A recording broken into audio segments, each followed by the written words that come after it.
Alors bien, du coup, bonjour tout le monde. Donc, comme vous le savez déjà, je m'appelle Rosario. Je suis extrêmement content de voir que ce genre de sujet intéresse les gens. C'est-à-dire que c'est une conférence qui peut être un peu particulière pour deux raisons majeures, je dirais. La première, c'est que c'est une conférence plutôt physico-philosophique.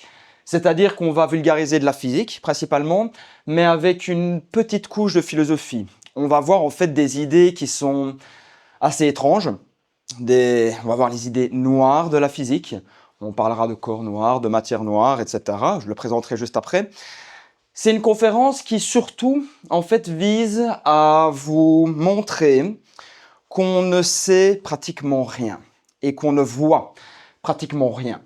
Lorsque vous voyez le nom de ma conférence, qui s'appelle donc les idées noires de la physique, vous pourriez peut-être imaginer qu'on va parler d'idées dépressives, tristes de la physique. Eh bien non, parce qu'en fait, tout dépend de l'interprétation qu'on fait du terme noir, en fait. Ici, on ne va pas réellement parler d'idées dépressives de la physique, mais on va plutôt parler de concepts théoriques, physiques, qui abritent le mot noir à l'intérieur. Et j'aimerais commencer ma conférence par une idée, une citation, en fait, qui résume assez bien le concept de ma conférence.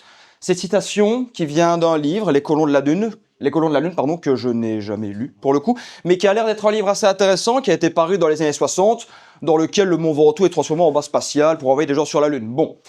Dans ce livre, une belle citation qui nous dit « La nuit n'est nuit que pour nous. Ce sont nos yeux qui sont obscurs. » Ce qui signifie qu'on décide de voir la nuit comme quelque chose d'effroyable, mais c'est parce qu'on décide de le faire.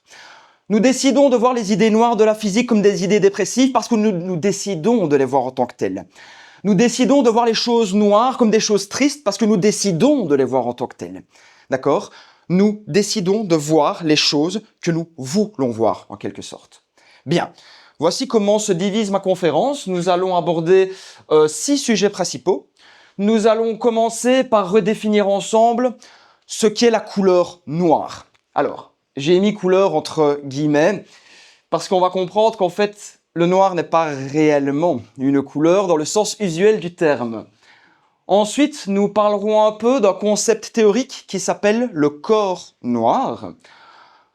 Poursuivre ensuite sur le concept de ciel noir, et puis nous parlerons un tout petit peu d'énergie noire pour enchaîner sur la matière noire, et puis nous finirons sur un concept qui est assez mystérieux, qui est le concept de trou noir. C'est là qu'on comprend pourquoi est-ce que j'ai appelé ma conférence les idées noires de la physique, d'accord ? Noir, noir, noir, noir, noir, noir, pour le coup. Ce n'est pas pour parler d'idées dépressives, d'accord ? C'est juste pour parler d'idées théoriques qui abritent le mot noir. Et on va voir qu'en fait, le terme noir, dans certaines idées, ne fait pas référence à la couleur. Le terme noir, dans certaines idées, peut faire référence au fait qu'on ne sait pas ce que c'est.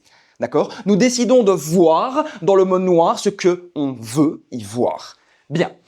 Commençons directement par redéfinir ensemble ce qu'est réellement la couleur noire. Et pour redéfinir ensemble ce qu'est réellement la couleur noire, mais il serait judicieux d'abord de savoir vraiment ce qu'est une couleur. Alors, je ne suis pas le premier à m'être posé la question, d'accord ? Un célèbre astronome, physicien, alchimiste, philosophe, que tout le monde connaît, qui en a peut-être traumatisé plus d'un, cette personne-ci qui s'appelle Isaac Newton, qui est un Anglais, qui s'est posé une question, donc dans le XVIIe siècle, sur la réelle nature de la lumière. Il s'est dit, tiens, d'accord, tout autour de nous, nous sommes entourés de lumière, d'accord ? Mais quelle est réellement cette lumière ? Et alors, il a fait une expérience, et il s'est dit qu'il allait faire passer la lumière du soleil, qui est principalement de la lumière blanche, d'accord, à travers un prisme. Et il a remarqué une chose d'assez particulière, c'est que lorsque la lumière blanche incidente, donc, qui va vers le prisme, lorsqu'on a une interaction entre la lumière blanche du soleil et un prisme, en sortie de ce prisme-ci, eh bien, on voit qu'il y a plein de couleurs qui sortent. Ces couleurs peuvent vous faire penser aux couleurs de l'arc-en-ciel, et ce n'est pas anodin. Parce que ce concept, cette interaction entre un prisme et la lumière du soleil, Eh bien, c'est exactement ce qu'il se passe lorsque nous avons des arcs-en-ciel ici sur Terre. En fait, les gouttelettes d'eau vont agir comme des petits prismes qui vont, une par une, en fait, diviser la lumière blanche du soleil en quelque chose d'autre, en tout cas plein de couleurs. En fait, ceci pour illustrer ce phénomène de dispersion. On parle de dispersion lorsque de la lumière blanche est décomposée en plein de couleurs. Bleu, bleu clair, vert, jaune, rouge, orange, mauve même. Et c'est là que Isaac Newton s'est dit quelque chose d'assez intéressant. Il s'est dit qu'on pouvait voir la lumière blanche du soleil comme une association de toutes les couleurs de l'arc-en-ciel, en fait. La lumière blanche arrive sur le prisme, et lorsqu'elle interagit avec le prisme, en fait, elle est divisée en toutes ses composantes de couleurs. Autrement dit, nous pouvons définir par couleur ce qui nous donne la lumière blanche. La lumière blanche est composée de couleurs comme le bleu, le vert, le jaune, le rouge. Et les autres couleurs ne restent que des associations de ces couleurs-là. Alors ça, c'est intéressant. On sait que le blanc n'est pas réellement une couleur, mais le blanc peut être vu maintenant comme une association de couleurs. D'accord?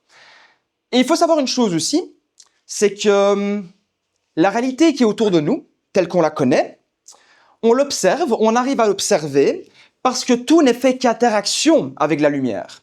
Qu'est-ce que je sous-entends par là? Prenons par exemple une chaise qui est vue comme bleue. On peut se demander qu'est-ce qui fait que la chaise est bleue? Pourquoi on voit la chaise comme telle? Quelle est l'interaction avec la lumière qui nous donne un visuel de couleur bleue pour la chaise? Ce qu'il se passe, c'est qu'on va avoir de la lumière blanche qui vient du soleil, qui existe partout autour de nous. Cette lumière blanche va venir interagir avec notre chaise, d'accord? Et maintenant qu'on sait que la lumière blanche est composée de toutes les couleurs de l'arc-en-ciel, le rouge, le jaune, le bleu, le vert, le mauve, etc., ce qu'il va se passer, c'est que notre chaise va venir manger toutes les couleurs qui composent le blanc. Notre chaise va venir manger le rouge, notre chaise va venir manger le jaune, notre chaise va venir manger l'orange, le bleu, et ainsi de suite. Il n'y a qu'une seule couleur qu'elle ne va pas manger, autrement dit, il n'y a qu'une seule couleur parmi toutes les couleurs de l'arc-en-ciel qu'elle va nous renvoyer, c'est le bleu. Donc on a de la lumière blanche qui interagit avec la chaise, toutes les couleurs de l'arc-en-ciel vont y rester, sauf le bleu. C'est pour ça qu'on voit la chaise en bleu. Si la chaise était rouge, d'accord, ça veut dire que la chaise mange toutes les couleurs de l'arc-en-ciel, sauf le rouge. Et c'est parce que la chaise interagit avec la lumière qu'on peut la voir.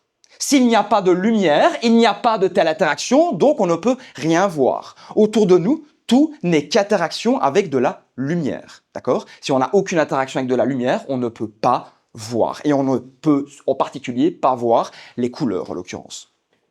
Alors ici, on parle des couleurs comme le bleu, le rouge, l'orange, le jaune, etc.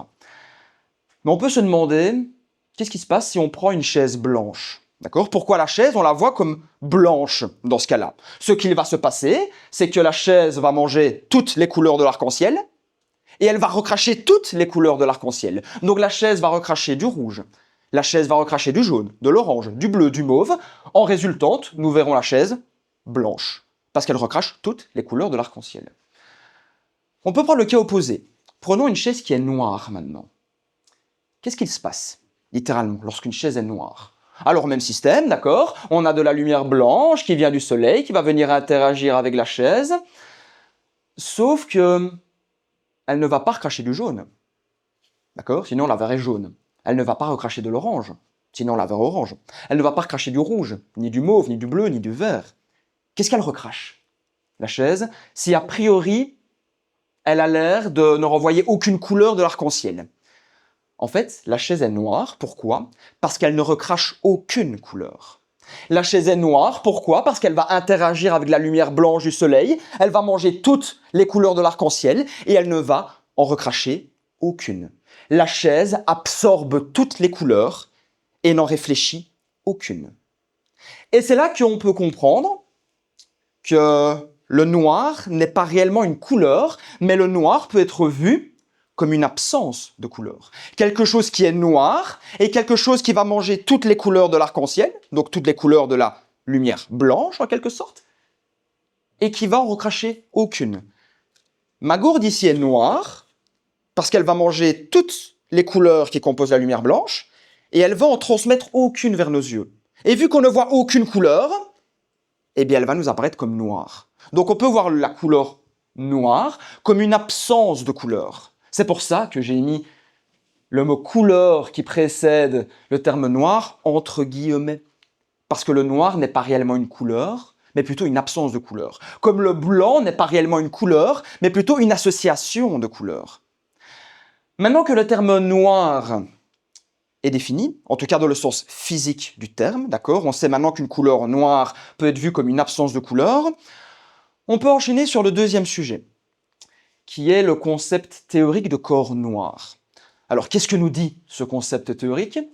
Eh bien, on va commencer simplement, et on va prendre du charbon, d'accord? Tout le monde voit du charbon, tout le monde a déjà, en outre, utilisé du charbon pour faire des barbecues et autres. Et le charbon est noir. Maintenant, on sait pourquoi le charbon nous apparaît noir, parce que le charbon va manger toutes les couleurs blanches, toutes les couleurs, qui composent la lumière blanche du soleil, et ne va en recracher aucune. C'est pour ça que le charbon nous apparaît noir. Pourtant, vous pourriez me contredire. Vous pourriez me dire, tiens, pourtant, si on augmente la température, le charbon, il n'est plus noir. Si on augmente la température, le charbon nous apparaît rouge. Alors ça, c'est bizarre, ça. Ça veut dire que la couleur des objets n'est pas figée. Les objets pourraient changer de couleur. Eh bien, peut-être. En fait, le concept théorique du corps noir nous dit que le charbon absorbe toutes les couleurs. Et il n'en réfléchit aucune. Il nous apparaît noir. C'est ce qu'on vient de voir. D'accord? Pourtant, lorsqu'on le chauffe, il émet du rouge. Donc on peut se poser la question de, tiens, est-ce qu'il existe un lien entre la température et la couleur émise par un objet? Et la réponse est oui, en théorie. Et c'est ce que nous dit le concept théorique du corps noir. Alors que nous dit ce concept? Ce concept nous dit que si on prend un objet qui est noir et que si on augmente la température de cet objet, ou si on la diminue, autrement dit, si on fait varier la température, la couleur qui sera perçue de cet objet va changer. Qu'est-ce que ça nous dit? Voici ici un tout petit graphique. On a un graphique, d'accord, on s'en fout de ce qui nous dit ce qui est à l'ordonnée et aux abscisses, d'accord? La seule chose qu'il faut comprendre ici, c'est que c'est une variation de la lumière émise par notre charbon. Et ici, on est à température ambiante. À température ambiante, le charbon n'émet pas de mauve, sinon le verre est mauve. À température ambiante, le charbon n'émet pas de bleu. Il n'émet pas de vert, ni de jaune, ni de rouge. Il n'émet rien. C'est pour ça qu'on le voit noir à température ambiante. Donc, il émet quelque chose qui est ici dans le noir. Bien. Pourtant, si on monte la température, la couleur prédominante qu'il va émettre va aller au rouge. C'est pour ça que lorsqu'on chauffe du charbon, il devient rouge, lorsqu'il est très chaud. Et qu'est-ce qui se passe si on augmente encore la température? Si on augmente encore la température, il nous apparaîtrait jaune. Si on augmente encore la température, il deviendrait bleu. Il passerait par le vert avant, bien sûr. Et si on augmente encore la température, il nous apparaît mauve. Le concept théorique du corps noir vous dit que si vous chauffez assez fort un charbon, il vous apparaîtra, à quelques approximations près, mauve. Alors ça, c'est particulier, parce qu'on comprend quelque chose d'intéressant. On comprend que plus la température monte, et plus la couleur va se diriger vers le bleu, le mauve. Moins la température monte, plus il fait froid, et plus la couleur d'un objet sera rouge. Et ça, c'est déjà contre-intuitif. Parce que là, on dit souvent que le rouge est une couleur chaude et que le bleu est une couleur froide. Eh bien, c'est faux. C'est parce qu'on décide de voir le bleu comme une couleur froide, mais en réalité, le bleu, pour avoir du bleu, il faut des températures plus chaudes que pour avoir du rouge. Si on augmente la température, notre charbon apparaîtra mauve. Si on la diminue, il apparaîtra rouge. Une flamme qui est bleue sera peut-être plus chaude qu'une flamme qui est rouge. Et ça, c'est contre-intuitif. Les gens pensent souvent que le bleu est plus froid que le rouge. C'est pas vrai. C'est pas vrai. Voilà déjà une preuve qu'on décide d'interpréter ce qu'on veut. Les idées reçues sont que le bleu est une couleur froide et que le rouge est une couleur chaude. C'est contre-intuitif. Il faut inverser ce raisonnement-là et plutôt revoir nos définitions. On devrait plutôt appeler le bleu une couleur chaude et le rouge une couleur froide. Alors pourquoi on appelle le rouge en tant que couleur chaude? Parce que ça nous fait penser à des choses qui sont chaudes, en l'occurrence. Ce sont des définitions qu'on a décidé de coller. Alors, ceci, c'est seulement dans une certaine vision de la réalité. C'est-à-dire qu'ici, on se limite dans notre raisonnement. On se pose la question de qu'est-ce qui se passe si on prend un charbon qui est noir en température ambiante et qu'on augmente la température. Alors oui, il va passer par plusieurs couleurs, il est vrai. Mais ces couleurs-là représentent une certaine partie de la lumière qu'on appelle la lumière visible. Ce qu'on est capable de voir avec nos yeux. Nos yeux sont capables de voir ces couleurs-là. Le rouge, le jaune, le vert, le bleu, le mauve. Et tout ce que l'on voit autour de nous n'est qu'interaction et réflexion de la lumière dans ces couleurs-là. Les lumières qui sont perceptibles par l'œil humain. Mais en réalité, ces couleurs-là ne représentent rien du tout en termes de couleurs invisibles. Je m'explique.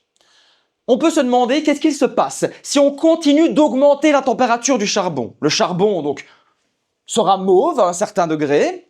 Et si on va plus loin, si on augmente encore plus la température, qu'est-ce qu'il se passe? Est-ce que le charbon réémettra du noir alors? Eh bien, en théorie, oui. Sauf qu'en fait, le charbon émettra une couleur qu'on ne voit pas, une couleur invisible. Et cette portion-là de la lumière visible n'est rien comparée à toutes les couleurs que possède la lumière. Parce que la lumière possède des couleurs visibles, celle-ci, et des couleurs invisibles. Et qu'en est-il de ces fameuses couleurs invisibles? Qu'est-ce que ça veut dire, des couleurs invisibles? Eh bien, c'est là qu'il faut faire un petit dézoom. Les couleurs visibles, ce que nous, on voit avec notre œil humain, c'est ceci. D'accord? Les couleurs de l'arc-en-ciel, autrement dit. Sauf que si on décide d'augmenter encore plus fort la température au-delà de la couleur mauve, ou même de diminuer encore plus fort la température en deçà de la couleur rouge, qu'est-ce qu'il se passe? Eh bien, notre charbon émettra des couleurs aussi, mais des couleurs qu'on ne voit pas.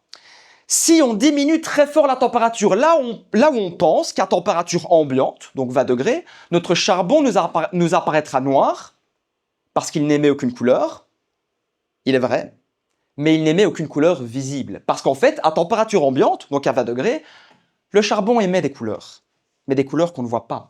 À température ambiante, le charbon nous apparaît noir, alors qu'il émet en fait une couleur bien particulière qui est l'infrarouge, qu'on ne voit pas avec nos yeux.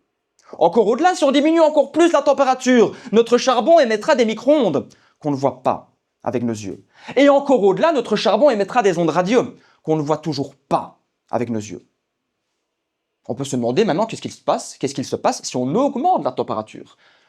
Si on augmente la température du charbon, donc au début, il est dans l'infrarouge, d'accord, il nous apparaît noir, pas parce qu'il n'émet rien. Il émet quelque chose mais qu'on ne voit pas, d'accord? Il n'émet aucune lumière visible, il n'émet aucune couleur visible, mais il émet des couleurs invisibles. Si on augmente la température, il commencera à émettre des couleurs visibles, du rouge, puis du jaune, puis du vert, puis du bleu, puis du mauve. Et si on augmente encore plus la température, alors il émettra des couleurs invisibles, autrement dit, il nous apparaîtra noir, mais pourtant, il émettra de l'ultraviolet, une couleur qu'on ne voit pas. Si on augmente encore plus la température, à plusieurs millions de degrés certainement, voire plusieurs milliards de degrés, il émettra des rayons X, une couleur invisible qu'on ne voit pas. Si on augmente encore plus la température, alors là on rentre dans le domaine des rayons gamma, qui est la couleur invisible la plus chaude, si vous voulez.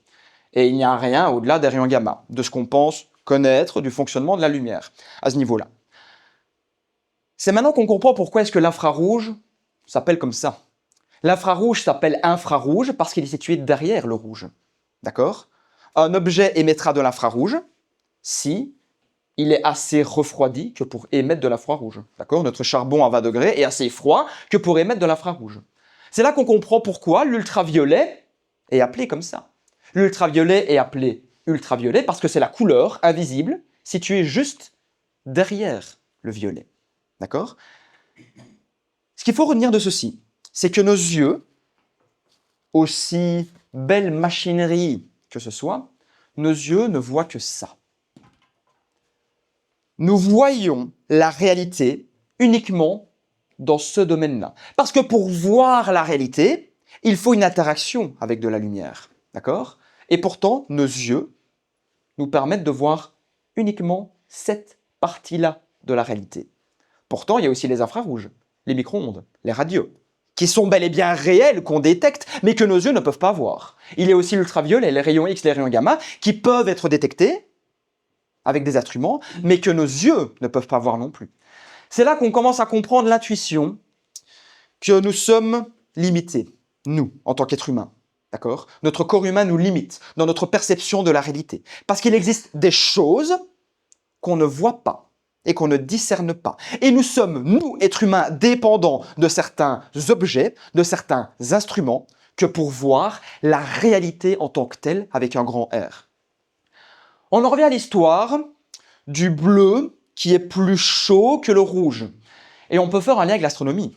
Parce que lorsqu'on observe la couleur des étoiles, eh bien la couleur des étoiles est elle-même soumise à cette théorie du corps noir. En fait, les étoiles bleues sont plus chaudes que les étoiles rouges. Une étoile bleue, comme Sirius par exemple, dans la constellation du Chien, serait une étoile qui, à sa surface, atteindrait des températures de l'ordre de 50 000 degrés. Une étoile jaune de taille moyenne, similaire à notre Soleil, à sa surface, on a une température de l'ordre de 6 000 degrés. Et une étoile rouge, plutôt une naine rouge, ce sont des étoiles qui sont assez froides, eh bien, elles atteignent à leur surface des températures d'autour de 3000 degrés. Les étoiles bleues sont plus chaudes que les étoiles rouges. Et ça, c'est contre-intuitif. Toujours dans cette idée reçue, du rouge est une couleur chaude et le bleu est une couleur froide. En fait, c'est l'inverse. D'accord? Et la couleur des étoiles nous permet directement de lier leur température grâce à ce principe théorique du corps noir. En réalité, derrière tout ceci, il y a beaucoup de mathématiques, d'accord? Et il y a une formule qui s'appelle la loi de Vienne, W-I-E-N, qui nous permet de corréler la température d'un corps avec la lumière qu'il émet. D'accord?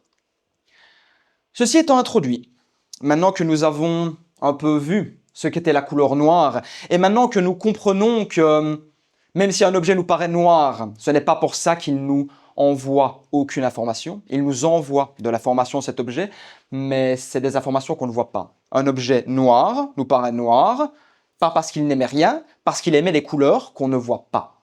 Si nos yeux étaient faits pour voir l'infrarouge, alors, à 20 degrés, un charbon ne serait pas noir, mais il serait peut-être légèrement rougeâtre. En tout cas, dans les couleurs de l'infrarouge. Sauf que c'est des couleurs que nous ne voyons pas. D'accord? Nos yeux humains nous limitent dans la perception que nous avons de la réalité. Ceci étant introduit, nous pouvons maintenant enchaîner sur le troisième point, qui est le ciel noir. En fait, lorsqu'on vient à regarder le ciel, d'accord, vu depuis la Terre, eh bien, vous n'êtes pas sans remarquer que la majorité du ciel est noir. D'accord? On a des étoiles, c'est bien, on a des petits points blancs partout, à gauche, à droite, mais une grande partie du ciel est noire. Et ça, c'est quelque chose d'assez particulier, parce que là où l'astrophysique moderne vous dit que si on suppose que l'univers à très grande échelle est infini et homogène, ça veut dire que la répartition des étoiles, elle est partout la même. Si l'univers est infini et qu'il y a des étoiles partout, alors le ciel n'est pas censé être noir. Le ciel est censé être brillant comme ceci. Pourtant, ce n'est pas ce qu'on observe. Ce n'est pas ce qu'on observe. Et en l'occurrence, ce paradoxe, qui a été émis donc par M. Olbers, un astronome allemand qui a vécu dans le 18e, donc c'est pas si vieux que ça, ce paradoxe a été résolu dans les années 1900. C'est seulement depuis les années 1900 qu'on sait pourquoi le ciel est noir. Une question qui paraît aussi rudimentaire, ça fait même pas un siècle qu'on a compris pourquoi le ciel était noir. Quelque chose que tout le monde peut remarquer. Tout le monde peut se poser ces questions-là de tiens, si on dit que l'univers est infini, alors on est censé avoir une infinité d'étoiles. Alors le ciel n'est pas censé être noir, le ciel est censé être brillant. Et ça fait vraiment depuis les années 1900 qu'on est sûr et certain, a priori, si on fait confiance à la cosmologie moderne, ça fait depuis les années 1900 qu'on pense avoir résolu ce paradoxe. Alors, qu'en est-il de ce paradoxe? Comment ça se fait que si l'univers est infini et le ciel devrait être brillant, comment ça se fait que ce n'est pas ce qu'on observe? En fait, il y a plusieurs choses. La première, c'est que si on prend l'étoile la plus proche de nous, le Soleil, d'accord? La Terre tourne autour du Soleil, en plus ou moins 365 jours, d'accord? Le Soleil qui est une étoile de type moyenne, d'accord, de couleur jaune-orange. La distance entre le Soleil et la Terre est de l'ordre de 150 millions de kilomètres. Ça fait quand même une assez belle distance. Et la vitesse de la lumière est de l'ordre de 300 000 km par seconde. Ça veut dire que la lumière, en une seconde, elle parcourt 300 000 km. C'est grosso modo la distance Terre-Lune, si vous voulez. À la vitesse de la lumière, il vous faudrait une seconde pour aller de la Terre à la Lune. La vitesse de la lumière, c'est la vitesse la plus haute que les mathématiques nous permettent d'atteindre. D'accord? Les mathématiques nous interdisent de dépasser la vitesse de la lumière. D'accord? Alors, qu'est-ce que ça fait si on dépasse la vitesse de la lumière? On en parlera en fin de séance pour les questions-réponses si jamais ça vous intéresse. Si on sait que la lumière se déplace à 300 000 km par seconde et que la distance entre la Terre et le Soleil est de 150 millions de kilomètres, alors ça veut dire qu'à la vitesse de la lumière, il lui faut 8 minutes pour aller du Soleil jusqu'à la Terre. 8 petites minutes pour aller du Soleil à la Terre. Donc ça veut dire quoi? Ça veut dire que le Soleil émet de la lumière blanche, d'accord? Et cette lumière va se balader jusqu'à la Terre en une durée qui est égale à 8 minutes. Ça veut dire que nous, sur Terre, on voit la lumière blanche émise par le Soleil telle qu'elle a été émise il y a 8 minutes. Autrement dit, on voit le Soleil tel qu'il était il y a 8 minutes. Si le Soleil venait à exploser, tout d'un coup, la lumière de son explosion mettrait 8 minutes pour se promener jusqu'à la Terre. Autrement dit, sur Terre, on verrait l'explosion du Soleil 8 minutes en décalé. D'accord? Ici, on parle d'objets comme le Soleil, qui est situé assez proche de nous. D'accord? On le voit en décalé de 8 minutes. Mais on peut prendre un objet qui est situé à 13 millions d'années-lumière de la Terre. Ça veut dire que, à cette distance-là, il faudrait à la lumière et sa vitesse vertigineuse 13 millions d'années pour arriver jusqu'à la Terre. Un objet qui est situé à 13 millions d'années-lumière de la Terre signifie que nous, sur Terre, on le voit tel qu'il était il y a 13 millions d'années. Encore plus loin, on peut prendre un objet qui est situé à 10 milliards d'années-lumière de la Terre. Ça veut dire qu'on voit cet objet tel qu'il était il y a 10 milliards d'années. C'est là qu'on comprend quelque chose d'assez intéressant, c'est que lorsqu'on fait de l'astronomie, nous sommes condamnés à observer le passé. Nous ne pouvons jamais être sûrs de l'état d'un objet au moment où on le regarde. Le Soleil, on le voit tel qu'il était il y a 8 minutes. À quoi ressemble le Soleil maintenant? Il faut attendre 8 minutes pour le savoir. D'accord? Un objet qui est situé à 10 milliards d'années-lumière de la Terre, on le voit tel qu'il était il y a 10 milliards d'années, donc. Et à quoi ressemble cet objet maintenant? Il faut attendre 10 milliards d'années pour le savoir. D'accord? Nous sommes déjà condamnés à observer l'espace dans le passé. Lorsqu'on fait de l'astronomie, nous sommes condamnés à observer le passé. Qu'est-ce que ça nous renseigne, ceci, sur le paradoxe d'Olbers? Eh bien, ça nous dit que si on suppose qu'une étoile qui est située à 200 millions d'années de la Terre doit naître, et qu'elle naît maintenant, paf, cette étoile naît à l'instant T. Il va falloir attendre 200 millions d'années que pour voir ses premières lueurs, si cette étoile est située à 200 millions d'années-lumière de la Terre. Ça nous donne déjà une petite intuition de pourquoi est-ce que le ciel est noir. Mais ce n'est pas fini. Il manque encore un petit élément.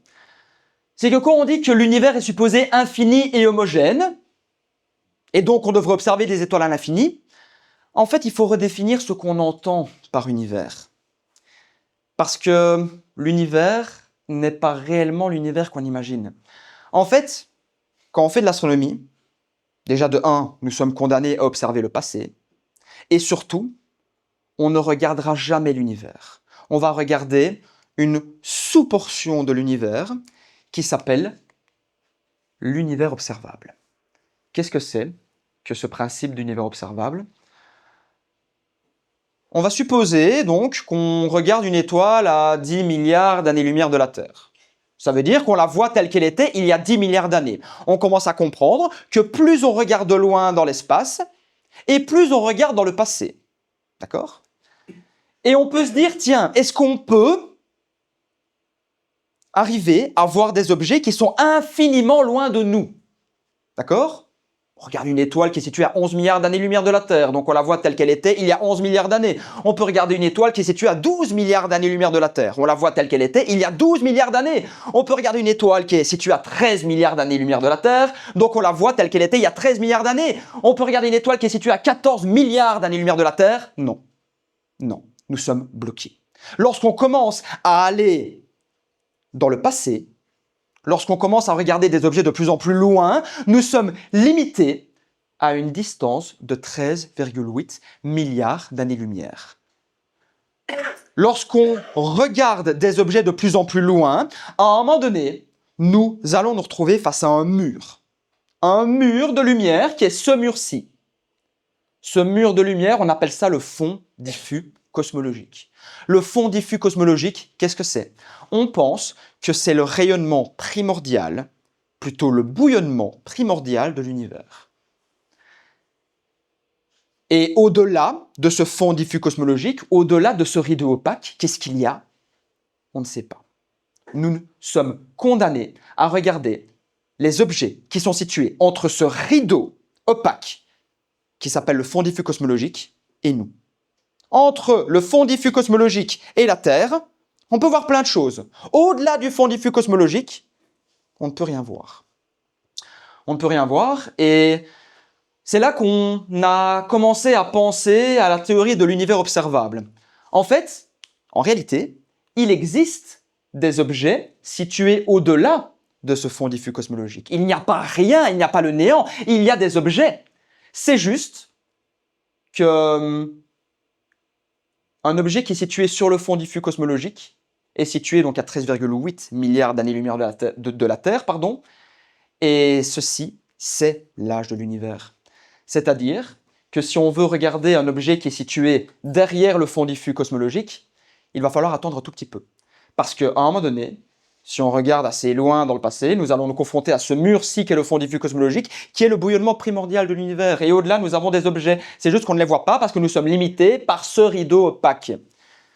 Et tout ce qu'il y a à l'intérieur de cette sphère recouverte par ce rideau opaque qui s'appelle le fond diffus cosmologique, c'est l'univers observable.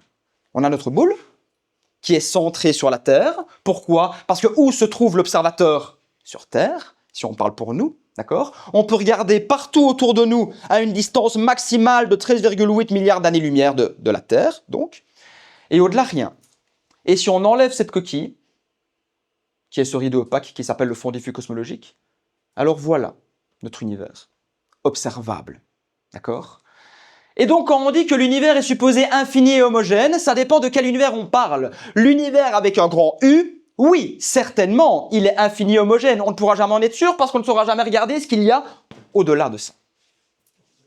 D'accord? Mais l'univers observable, lui, il est fini. Il a une distance, il a un rayon bien particulier de 13,8 milliards d'années-lumière de la Terre.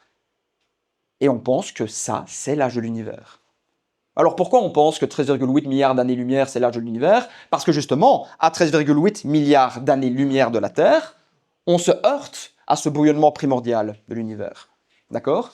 En fait, à des distances pareilles, on regarde littéralement à quoi ressemblait l'univers lorsqu'il était extrêmement jeune. C'est pour ça qu'on pense que 13,8 milliards d'années-lumière est l'âge de l'univers. Mais ce n'est qu'une théorie, d'accord? Nous n'en savons rien. Alors nous avons des intuitions, les modèles cosmologiques marchent assez bien, si on suppose que l'âge de l'univers est de cet ordre-là, mais ce ne sont que des théories. Et surtout, ce ne sont que des interprétations de ce que l'œil humain voit, d'accord? Et de ce que les instruments voient aussi. Et donc, comment on résout finalement ce paradoxe d'Olbers? Eh bien, de 1, l'univers observable n'est pas infini. L'univers avec un grand U, oui, ce qu'il y a au-delà de cette sphère hypothétique qui est centrée sur la Terre, est sûrement infini, peut-être, on ne le saura jamais. Mais dans tous les cas, l'univers observable, l'univers qu'on peut observer, lui, n'est pas infini. Et surtout, la vitesse de la lumière n'est pas infinie non plus. Il faut attendre un certain temps que pour voir les premières lueurs des astres. Autrement dit, si vous regardez une zone du ciel qui est noire, elle vous paraît noire, c'est pas pour ça qu'il n'y a aucune étoile dedans. Peut-être qu'il y a des étoiles, mais que leur lumière n'a pas encore eu le temps de venir à nous. D'accord? Si on suppose que la vitesse de la lumière n'est pas infinie, ce qui est pour l'instant assez bien prouvé pour le coup, et si on suppose que l'univers observable n'est pas infini, alors là on résout ce paradoxe assez rudimentaire de ciel noir. Quelque chose que tout le monde peut observer. D'accord? Et ça fait seulement un siècle qu'on a compris ça. Ça fait seulement un siècle qu'on pense avoir compris pourquoi le ciel est noir. Sur base de deux hypothèses, que l'univers observable n'est pas infini, c'est ce point-là qui a posé problème en fait. Et sur base de cette hypothèse que la vitesse de la lumière n'est pas infinie. Cette hypothèse-là, on s'en doutait déjà, il y a un peu plus longtemps, mais on avait quand même un hic, qui était ce point-là. L'univers observable n'est pas infini. Et pour comprendre pourquoi est-ce qu'on a mis du temps pour comprendre que l'univers observable n'est pas infini, en fait, il faut parler de Big Bang. Il faut parler de Big Bang, pardon. Et ce sujet me permet d'enchaîner sur le quatrième sujet, qui est le concept d'énergie noire. Alors, dites-vous une chose, c'est que là où le noir dans ciel noir faisait référence à la couleur, le noir dans corps noir fait juste référence au fait qu'on a l'impression que les objets sont noirs alors qu'ils ne le sont pas vraiment. Le noir dans couleur noire fait référence à la couleur noire. Le noir dans énergie noire ne fait pas référence à la couleur. L'énergie est quelque chose qu'on ne voit pas. L'énergie est un concept. On ne peut pas voir de l'énergie en tant que telle. Si, de l'énergie de chaleur, à la limite, on pourrait la voir, d'accord? Mais le noir de l'énergie noire fait juste référence au fait qu'on ne sait pas ce que c'est. Et donc, on a décidé de coller le mot mystérieux noir dessus. Qu'est-ce que ça nous dit, cette section sur l'énergie noire? En fait, on s'est rendu compte, il y a du coup environ un siècle, que plus on regardait loin dans l'univers observable, donc parce que maintenant on sait qu'on ne peut pas regarder au-delà de l'univers observable. Lorsqu'on dit qu'un objet est situé dans l'univers et qu'on peut le voir, alors il faut remodifier et dire que cet objet est situé dans l'univers observable. C'est plus précis. Alors oui, a priori, l'univers observable est lui-même dans l'univers avec un grand U, certainement, d'accord? Mais tous les objets que l'on voit se situent dans l'univers observable. C'est pour ça que ça s'appelle l'univers observable, pour le coup. Et donc on a remarqué que plus on regarde loin dans l'univers observable, et plus les objets semblent s'éloigner rapidement de la Terre. La personne qui s'est dit ça, c'est un Belge, et c'est un Carolo, qui s'appelle Georges Lemaître, qui est un prêtre, d'ailleurs, qui est un prêtre et qui avait une envie, c'est essayer de prouver l'existence de Dieu. Et ces questionnements sur l'existence d'un Dieu lui ont permis de découvrir une théorie qui est révolutionnaire, qui a changé toute la conception qu'on a de l'univers et qui nous a permis de coller un temps hypothétique initial à l'univers. Alors, plus on regarde loin dans l'univers observable, plus les objets semblent s'éloigner rapidement. Admettons que ici, je suis au niveau de la Terre. Si je regarde une galaxie qui est là, alors elle va s'éloigner de la Terre comme ceci. D'accord? Si je regarde une galaxie qui est ici, par rapport à la Terre, alors elle s'éloignera comme ceci, beaucoup plus vite. Et ainsi de suite. Plus on va loin, et plus les objets semblent s'éloigner rapidement. Assez étrange, en effet. Encore plus étrange. Monsieur Lemaître a observé ça. En effet, il a observé que les galaxies lointaines s'éloignaient beaucoup plus rapidement que les galaxies proches de la Terre, comme si l'univers était conscient que la Terre était au centre de l'univers observable. Ça paraît particulier, mais Georges Lemaître ne s'est pas contenté de ça. Georges Lemaître est allé beaucoup plus loin que ça. Il s'est dit, tiens, là où, dans le cours du temps usuel, passé vers le futur, les objets semblent s'éloigner de plus en plus rapidement de la Terre, au fur et à mesure qu'on s'éloigne de la Terre. Si maintenant on pense à l'envers, en termes de temps, et qu'on rewind le temps en quelque sorte, là où les objets semblent s'éloigner rapidement de la Terre, donc les objets ici, ces galaxies ici, s'éloigneront beaucoup plus rapidement de la Terre qui est au centre qu'une étoile qui est située ici. D'accord? Donc autrement dit, L'univers observable, on a l'impression qu'il gonfle, en quelque sorte. D'accord? Les objets lointains, sur les bords de l'univers observable, s'éloignent plus rapidement que ceux proches du centre de l'univers observable. Et si on imagine qu'on rembobine le temps? Alors ce qui se passe, c'est que à un certain moment donné dans le passé, ces objets étaient plus proches de la Terre. Si on rewind encore plus le temps, si on rembobine encore plus le temps, à un certain moment dans le passé, ces objets-là lointains étaient encore plus proches de la Terre, jusqu'à un point subtil et étrange où on suppose qu'en rembobinant assez le temps, on arrive à un point très bizarre où tout l'univers observable semble émerger d'un petit point. Et alors, monsieur le maître a commencé à avoir l'intuition de tiens, il existerait un commencement éventuel à l'univers observable.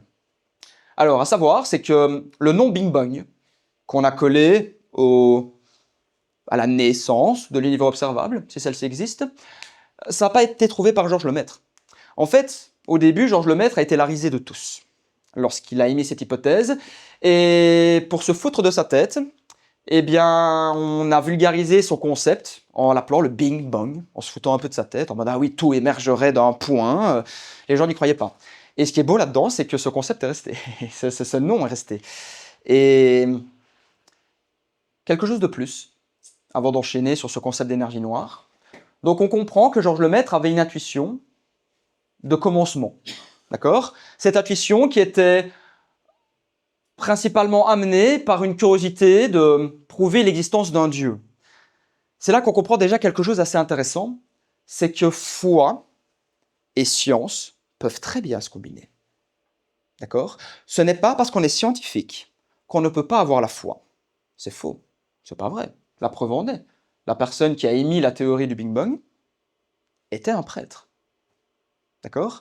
Quand on dit que les scientifiques ne peuvent pas avoir la foi parce qu'ils sont trop rationnels, c'est faux. Parce qu'on peut démontrer ça en 2 phrases, juste par contradiction. Un scientifique a au moins la foi en quelque chose, qui est la foi en la pensée scientifique. Et la pensée scientifique qui se base principalement sur du rationalisme, le rationalisme qui est une manière de penser, qui vient d'une école de pensée qui s'appelle le behaviorisme, qui est une école de pensée comme le bouddhisme, le judaïsme, l'islam, la chrétienté, et ainsi de suite. D'accord? Un scientifique a la foi au moins en quelque chose, il a la foi en la science. Et il a la foi en cette école de pensée qui est le rationalisme. D'accord? Donc quand on dit que les scientifiques ne peuvent pas avoir la foi, c'est pas vrai. C'est pas vrai. Un scientifique a au moins la foi. Alors, après, c'est vrai qu'il faudrait faire la distinction entre croyance et foi. Ce n'est pas une conférence philosophique à 100%, donc on ne va pas le faire. Mais dans tous les cas, un scientifique peut avoir la foi, parce que la preuve en est, sur simple moteur de sa foi, on peut permettre d'avoir des résultats assez surprenants dans la science, notamment ce concept de Big Bang. Alors, on retourne dans notre idée de plus les objets sont loin de la Terre et plus ils semblent s'éloigner rapidement de la Terre. Donc si on rembobine le temps, alors à un moment donné, ces objets étaient plus proches de la Terre, puis plus proches, jusqu'à ce qu'en fait, on a l'impression que tout émet d'un seul point. Et cette théorie du Big Bang, eh bien, il ne faut pas penser que l'univers a émergé d'un seul point. En fait, le Big Bang a eu lieu partout, à la fois, en même temps, a priori. Pourquoi? Parce qu'il existe des affinités d'univers observables. Nous avons notre univers observable à nous. Une sphère de 13,8 milliards d'années-lumière de rayons centrés sur la Terre. Pourquoi? Parce que les observateurs de l'espace, les seuls qu'on connaît pour l'instant, c'est qui? C'est nous. D'accord? Si, admettons, on prend un autre observateur qui est situé au bord de notre univers observable, alors cet observateur aura lui aussi une sphère centrée autour de lui de 13,8 milliards d'années-lumière. Autrement dit, un observateur qui est ici aura une sphère d'univers observable comme ceci. Et lui verra ce qu'il y a derrière notre univers observable à nous. Tout est une question de perception. Donc oui, certainement que pour notre univers observable à nous, il a émergé en un seul point. Mais il suffit que je me déplace de 2 cm sur la gauche, pour avoir un univers observable légèrement décalé. D'accord? L'univers observable est centré toujours sur l'observateur. Et vu qu'on peut être partout dans l'espace, a priori, alors il existerait un Big Bang qui se serait déroulé partout dans l'espace. D'accord? Là où les gens pensent que le Big Bang est quelque chose qui est ponctuel. C'est pas vrai. C'est pas vrai. D'accord? Il y a eu plusieurs Big Bang, si vous voulez, plusieurs points à partir desquels l'univers a émergé en même temps. Ce principe de Big Bang découle simplement sur une seule observation, qui est, plus les objets sont loin, plus ils s'éloignent. Donc si on rembobine le temps, tout se contracte au centre de l'univers, de celui qui observe l'univers. D'accord? Et vu qu'il existe plusieurs univers observables selon la façon dont on se déplace, d'accord? Eh bien, ça veut dire qu'il existerait plusieurs Big Bang qui auraient eu lieu partout à la fois. Parce que l'univers observable, eh bien, on a plusieurs univers observables. D'accord? Ici, on a le nôtre qui est là. Si on se met au bord de notre univers observable, on aura un autre univers observable qui est là. Si on se met au bord de cet univers observable, on aura un autre univers observable, et ainsi de suite. En fait, on peut voir l'univers en tant que tel comme une juxtaposition de plusieurs sphères qui sont les univers observables qui dépendent donc de l'observateur, en l'occurrence. Et qu'est-ce qu'elle vient faire, cette énergie noire, dans tout ça? Eh bien, l'énergie noire, en fait, est une supposition qu'on a émise sur une éventuelle expansion de l'univers. En fait, là où on remarque qu'en effet, plus on regarde loin dans l'univers et plus les objets semblent s'éloigner de nous, eh bien, c'est comme si cet univers observable gonflait. D'accord? C'est comme s'il gonflait comme ceci. Et imaginez, en l'occurrence, que vous avez un ballon de baudruche. D'accord? Vous gonflez le ballon de baudruche. Autour du ballon de baudruche, il y a des points. Vous dessinez des points. Ces points sont vos étoiles. Si vous gonflez le ballon de baudruche, la distance entre ces étoiles va grandir. Grandir, grandir, grandir, grandir, grandir, grandir, grandir, grandir. Ce ballon de baudruche, c'est notre univers. Notre univers gonfle comme un ballon de baudruche, en quelque sorte. Mais comment ça se fait que l'univers gonfle comme un ballon de baudruche? Parce qu'a priori, on l'observe, d'accord, c'est bien, mais comment on explique ça? Comment on explique que l'univers gonfle? C'est là qu'on en vient à parler d'énergie noire. On sait que dans l'espace, la seule énergie qui agit à grande échelle, c'est l'énergie de la gravité. La gravitation, en quelque sorte. Si les galaxies s'attirent, c'est parce qu'il y a de la gravité qui va les rassembler et les coller. D'accord? Dans l'univers, dans la réalité, on a plein de sources de force. Nous avons la force gravifique, nous avons la force électromagnétique, nous avons la force nucléaire forte, et ainsi de suite. Mais à très grande échelle, à l'échelle des galaxies, à très grande distance, donc des distances de l'ordre de l'année-lumière, fait plusieurs kilomètres quand même, à cette distance énorme, la seule force qui agit, la seule énergie qui agit, c'est l'énergie de la gravité. C'est parce que les objets pèsent, qu'ils sont lourds, qu'ils attirent des choses. Si vous allez vers le soleil, vous serez attiré par le soleil. Pourquoi? Parce que le soleil est lourd. Et le soleil exerce une force de gravitation sur vous. Il vous prend, il vous attire, et il vous écrase sur sa surface. D'accord? Si la Terre est attirée par le soleil, c'est parce que le soleil est beaucoup plus massif que la Terre. D'accord? Et que donc la Terre est entraînée par la gravitation du soleil. Si nous, êtres humains, nous avons les pieds sur le sol, c'est parce que la Terre est beaucoup plus massive que nous, et donc elle émet une force de gravité sur nous. C'est pour ça qu'on ne peut pas s'envoler. D'accord? Et à très grande échelle, la seule force qui reste, c'est cette force de gravité. Donc, les objets s'attirent. Ok. Pourtant, lorsqu'on parle de l'expansion de l'univers, et lorsqu'on remarque que plus les objets sont loin de nous, plus ils s'éloignent vite de nous, c'est complètement opposé à ce concept d'attirance. D'accord? Si une étoile ou une galaxie, plutôt qu'on observe à 13 milliards d'années-lumière, s'éloigne beaucoup plus vite de nous qu'une autre galaxie située à 5 milliards d'années-lumière, quelque chose doit se passer. Quelque chose qui s'oppose à cette gravité. Parce que si la force de gravité, si l'énergie de la gravité est la seule énergie qui agit à grande échelle, alors on n'est pas censé observer cette variation de vitesse au fur et à mesure où on regarde de plus en plus loin dans l'espace. Et donc, on a essayé d'imaginer une énergie qui s'oppose à la gravité. Et c'est cette énergie qu'on appelle énergie noire. En fait, l'énergie noire est à l'univers ce que votre souffle est au ballon de baudruche. Lorsque vous soufflez dans votre ballon de baudruche, pour qu'il se gonfle, il faut supposer que vous injectez une énergie dedans pour faire en sorte qu'il se gonfle. Et bien, c'est la même chose pour l'énergie noire. L'énergie noire est un concept qui vous dit qu'il existerait une énergie qui est responsable de l'expansion accélérée de l'univers. Pourquoi on parle d'expansion accélérée de l'univers? Parce que l'univers gonfle de plus en plus vite. D'accord?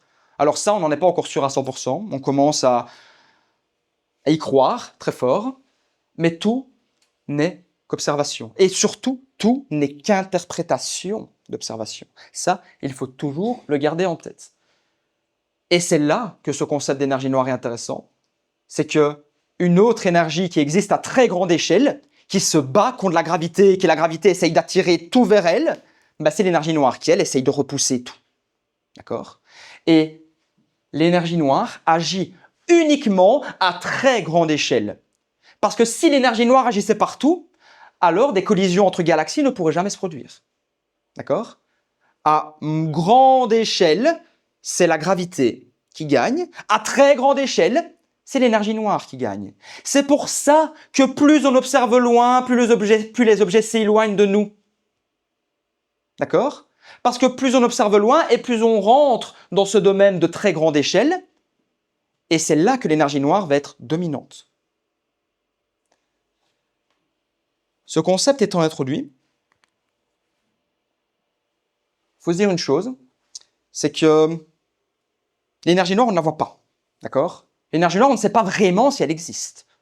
On ne sait pas comment elle aurait pu être créée, on ne sait pas réellement son comportement, à part le fait qu'elle repousse les objets. C'est tout ce qu'on sait d'elle. Il y a beaucoup de secteurs qui étudient ce concept d'énergie noire. Et dernièrement, j'ai lu un article il y a plus ou moins une semaine qui nous fait croire, pour le coup il a peut-être raison, on ne sait pas, que l'énergie noire viendrait des trous noirs. Les trous noirs seraient des forges à énergie noire. Les trous noirs courberaient assez fort l'espace-temps que pour créer de l'énergie, qui serait de l'énergie responsable de l'accélération, de l'expansion accélérée de l'univers, et donc de l'énergie noire. Ce ne sont que des théories, d'accord? Si je vous dis que l'énergie noire vient des trous noirs, c'est pas vrai, on n'en sait rien, c'est qu'une théorie. On pense que l'énergie noire vient des trous noirs. On n'est pas sûr. Allez dans un trou noir pour voir ce qu'il y a. Personne ne sait le faire. D'accord?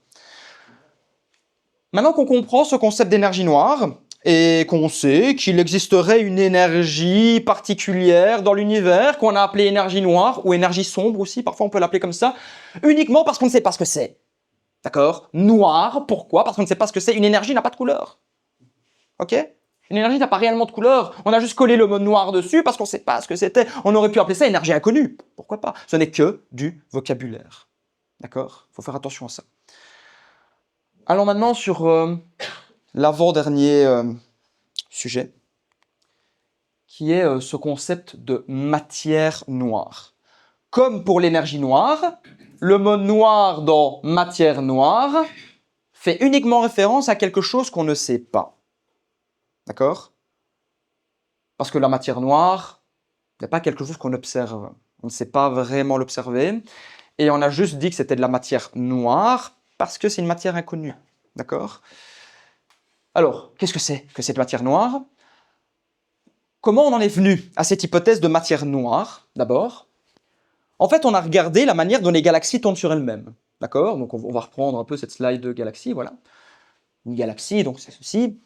Pour ceux qui ne savent pas ce que c'est une galaxie rapidement, une galaxie, on peut voir ça un peu comme une ville d'étoiles. D'accord? Une ville dont les habitants sont des planètes et des étoiles.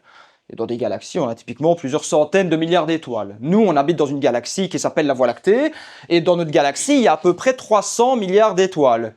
Et à peu près le même nombre de planètes, donc 300 milliards de planètes. Et donc ces galaxies, qui sont des genre de disque, d'accord? C'est relativement plat, une galaxie, dans la plupart des cas. Ces galaxies tournent sur elles-mêmes, comme le système solaire tourne aussi. On peut voir des galaxies comme des systèmes solaires à très grande échelle. Ok? Et les objets d'une galaxie tournent autour du centre galactique, comme les planètes tournent autour du Soleil. D'accord? On peut vraiment voir ça comme un univers, comme un système solaire, pardon, à très très grande échelle. Et lorsqu'on observe la manière dont les objets tournent autour du centre galactique, on a un choc, on a une contradiction. On a ces deux courbes-ci, la courbe B et la courbe A. Ces courbes-ci vous disent comment tournent les objets autour du centre galactique au fur et à mesure où on s'éloigne de la galaxie. Autrement dit, commençons sur la courbe A. La courbe A, c'est ce qu'on est censé observer selon ce que les maths nous disent. La théorie nous dit que plus on s'éloigne de la galaxie et plus les étoiles sont censées tourner de moins en moins vite. Les étoiles au bord d'une galaxie vont tourner moins vite que les étoiles au centre d'une galaxie. Ça, c'est ce que vous dit la théorie. Pourtant, lorsqu'on observe et lorsqu'on expérimente, lorsqu'on mesure réellement ces vitesses de rotation des étoiles dans une galaxie, on ne comprend pas. On ne comprend pas. Parce que là où la théorie vous dit que plus on s'éloigne de la galaxie et moins on est censé tourner vite, les observations vous disent autre chose. Les observations vous disent que on s'éloigne de la galaxie, ça tourne de plus en plus vite, ça tourne de plus en plus vite, et puis la vitesse de rotation se stabilise. Alors ça, on n'a pas compris. Ça, on n'a pas compris. Au début, on pensait que c'était des bugs. On a revu toutes nos observations. On obtient à chaque fois la même chose. À chaque fois, la théorie nous dit quelque chose qu'on ne voit pas. On ne comprend pas ce qui se passe. Et on a déduit plusieurs choses. On a d'abord déduit l'hypothèse qu'en fait, les galaxies devraient être plus lourdes que ce qu'on pense. Parce que pour avoir une courbe de rotation pareille, alors les galaxies sont censées être bien plus lourdes que la masse d'une galaxie qu'on observe. La masse théorique d'une galaxie n'est pas la même que la masse mesurée d'une galaxie. Admettons qu'une galaxie pèse 2 kg, d'accord? La théorie vous dit qu'une galaxie pèse 2 kg. C'est pas vrai, d'accord? Une galaxie n'est pas aussi léger, mais c'est pour imager. On imagine qu'une galaxie pèse 2 kg. La théorie vous dit que cette galaxie devrait peser 2 kg. Or, quand vous la pesez, eh bien, elle en pèse 45. Alors, d'où vient le problème? Est-ce qu'il y a quelque chose qu'on ne voit pas ou est-ce que la théorie a faux? Et ce dilemme-là est toujours d'actualité. On ne sait pas ce qui se passe. On ne sait pas s'il y a quelque chose qu'on ne voit pas ou si c'est la théorie qui a faux. On sait que la masse théorique d'une galaxie n'est pas la même que la masse observée de la galaxie, uniquement sur base de la manière dont les galaxies tournent sur elles-mêmes. D'accord? Et vu que cette masse théorique est inférieure à la masse observée, alors on a supposé qu'il existait de la masse ou de la matière invisible qu'on ne voit pas, qu'on a appelée matière noire uniquement pour que ça colle avec les prédictions. Voilà ce qu'il en est. Voilà d'où vient cette matière noire. C'est une masse que l'œil humain ne voit pas. Encore une fois, on en revient au fait que l'œil humain ne voit rien, pour le coup. Même si c'est une machine magnifiquement bien faite, elle nous limite quand même beaucoup. Cette matière noire vient d'une masse invisible qu'on a essayé d'incorporer dans l'univers pour que les mouvements dans l'univers se corrèlent un peu mieux à ce qu'on pense comprendre de l'univers. D'accord? Et pour l'instant, si on suppose que l'univers est composé de matière noire et d'énergie noire, pour le coup, qui sont des concepts purement théoriques, d'accord? Personne n'a jamais observé de matière noire et personne n'a jamais prouvé l'existence d'énergie noire, à part sur cette observation de l'univers s'expand de plus en plus vite. Voilà la répartition des masses dans l'univers si on considère que la matière noire existe et que l'énergie noire existe. On remarque qu'un peu moins de 70% de l'univers, ou un peu moins de 70% de la réalité qu'on vit, est composé d'énergie sombre ou d'énergie noire, d'accord? Un peu moins de 30% de l'univers est composé de matière noire. Et nous, la seule chose qu'on voit, c'est quoi? C'est ceci, la matière ordinaire. qu'on peut parfois appeler matière baryonique, mais ici on l'appellera matière ordinaire. Nous ne voyons que 5% de l'univers. Nous ne voyons que 5% de la réalité. Attention, si on considère que l'énergie sombre existe et que la matière noire existe aussi. Pour l'instant, ces théories-là tiennent. Ces théories-là tiennent la route. On essaie de la remettre en cause, mais on a du mal à trouver des meilleures explications. Mais d'où viendrait, du coup, cette matière noire? Parce qu'on s'est quand même posé la question de quelle est cette matière qui n'existe, enfin, qui est invisible. Il y a plusieurs théories à ça. Ah oui, d'ailleurs, avant, j'oubliais. Là où je vous donne la répartition des masses dans l'univers, et je vous dis que un peu moins de 70% de la masse de l'univers est de l'énergie sombre. Et l'énergie, c'est de la masse? Bah oui. E, énergie, égale m, la masse, fois une constante au carré qui est la vitesse de la lumière. Autrement dit, si vous avez une masse, vous multipliez ça par la vitesse de la lumière au carré, d'accord? À peu près 90 milliards, je crois, donc ça fait beaucoup. Et là, vous avez son énergie. L'énergie, c'est de la masse. La masse, c'est de l'énergie. Ça, c'est Einstein qui l'a dit. C'était même une personne avant qui s'appelait Poincaré, mais du coup, on l'a un peu oublié. On a tout mis pour Einstein, mais d'ailleurs, Einstein n'a pas réellement inventé cette théorie-là. Il l'a bien mise dans la théorie de la relativité générale, mais ce n'est pas lui qui a pondu ça, d'accord? C'est pas E égale mc carré, il vient pas d'Einstein. Ça vient de Poincaré, en français, d'ailleurs. D'où peut venir cette matière noire? Parce qu'on s'est quand même posé la question de, tiens, qu'est-ce que c'est que cette matière qu'on ne voit pas? Alors, les premières idées qu'on a eues, c'est ça peut venir de particules hypothétiques qui s'appellent des neutrinos. Les neutrinos, ce sont des sous-particules, d'accord? Par sous-particules, j'entends quoi? J'entends tout ce qui est plus petit qu'un électron, un proton et un neutron, qui sont les principaux constituants d'un atome. Les neutrinos sont des particules subatomiques, d'accord? Qui interagissent très peu avec la matière, et donc qui interagissent très peu avec la lumière. C'est pour ça qu'on ne les voit pas, les neutrinos. On peut les détecter, d'accord? Il y a plus ou moins une grosse cinquantaine d'années, on a détecté le premier neutrino, je crois, avec des instruments particuliers, mais ils interagissent très peu avec la matière. Ces neutrinos sont des particules fantomatiques, si vous voulez, qui interagissent très peu avec la réalité. Pourtant, ils existent. On en a détecté quelques-uns, mais ils sont difficilement détectables parce que justement, ils interagissent très peu avec la réalité. Il pourrait y avoir énormément de neutrinos dans l'univers qu'on ne voit pas parce qu'ils interagissent très peu avec leur entourage. D'accord? C'est une première hypothèse, les neutrinos. Bon, pourquoi pas, a priori. Deuxième hypothèse, les naines noires. Qu'est-ce que c'est que les naines noires? Les naines noires sont des objets qu'on n'a jamais observés. D'accord? Ce sont certains types d'étoiles hypothétiques, théoriques, qui arrivent lorsqu'une naine blanche, on en parlera après, ça, lorsqu'une naine blanche refroidit assez fort que pour juste s'éteindre. D'accord? Les naines noires sont des noyaux d'étoiles qui sont éteints, si vous voulez. Et pour observer des naines noires, bon, on a plusieurs théories. Ou il faudra attendre que l'univers soit bien plus âgé qu'actuellement.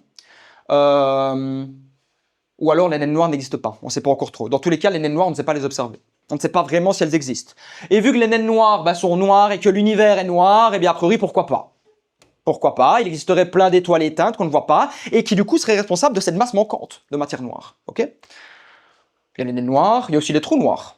Pourquoi pas? Les trous noirs, c'est noir aussi. Les trous noirs, c'est noir. Le fond du ciel est noir. A priori, pourquoi pas? Et les trous noirs sont massifs, extrêmement massifs même.